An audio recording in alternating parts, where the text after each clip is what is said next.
Ladies and gentlemen, K-Kim here. Welcome to the daily update. Hope you guys had a good weekend and good day trading today. Market is up slightly. Where is my pen here? There's my pen, 0.23%. Market is still open as I record this video. You can see that I have about 2 more minutes.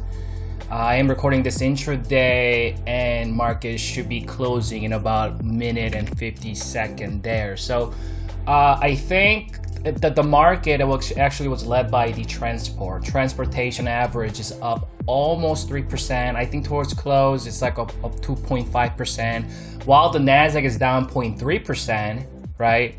We saw Dow surging also. So we got Dow Jones industrial average is up 1%. Dow Jones transportation average is up 3% or 2.5% towards the close. We did see Russell about 1% or so.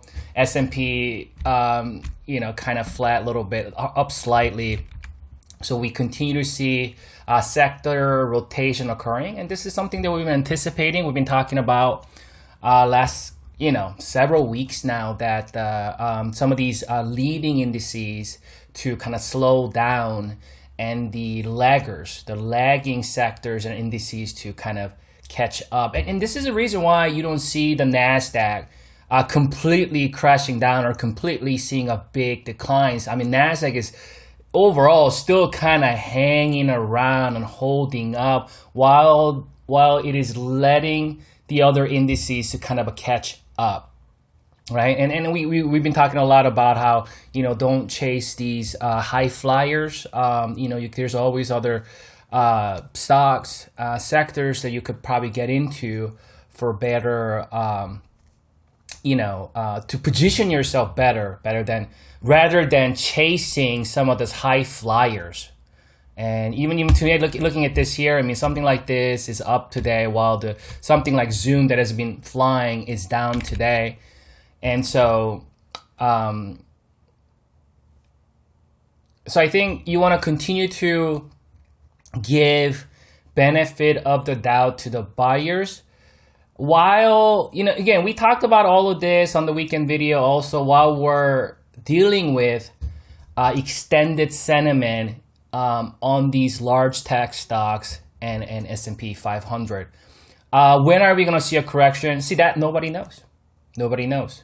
And that's the thing. I think the most foolish thing you can do in the market is trying to time that correction perfectly, because none of us can do it.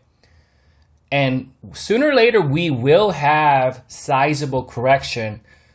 But until we see trend shifting, right, we want to continue to give benefit of the doubt to the buyers. And again, you can go and watch my weekend videos, and I've been talking about over almost every single weekend how to navigate, how to deal with this market when you're dealing with this kind of environment, right? This kind of a climate where the large tech stocks are extended. And some of these lagging indices to potentially get back up, and how to navigate this market. So today, market just closed a couple minutes ago.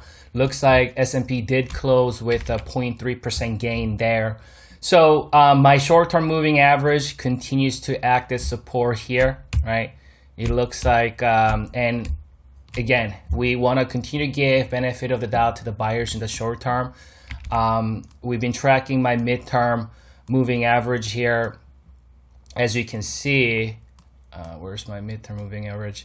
So my midterm moving average since back in late June and early July, and we've been talking about how once they cultivated that higher high, we reclaimed above my midterm moving average, cultivation above these pivots, resistance area, right? And we talked about how that's not a trap, that's a cultivation. When we cultivate higher high, usually market pulls back to cultivate higher low, right?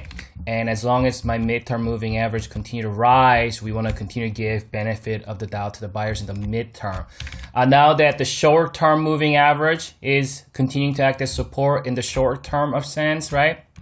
Or short term of things, And we already filled that gap at 333, and now we're going after this small tiny gap there, and that gap is 337 or so. So it looks like that's kind of what is going after. Are we extended? What about that oscillator? Are we in overbought yet? We talked about the rarity of this. This is, I don't remember the last time we saw something like this where it's been up here floating around, you know what I mean, elevated, just moving sideways like this for how many days now? For almost a week now. This has never happened, at least in the last, I don't know, as much as I can remember, like, I don't know, last year or two. And this, I explained this, what it means on other video. Basically, the market is already got into overbought level, right? As you can see here. And it's creating a space so it can continue to grind higher. And that's the adamantness or sentiment that we see from the buyers. It is not willing to see any kind of pullback. And so you can see just creating a little bit of room as it hovers around, right, in that overbought level, right? And then we slightly pull back a little bit, and this is exactly when we said that we're gonna find support here.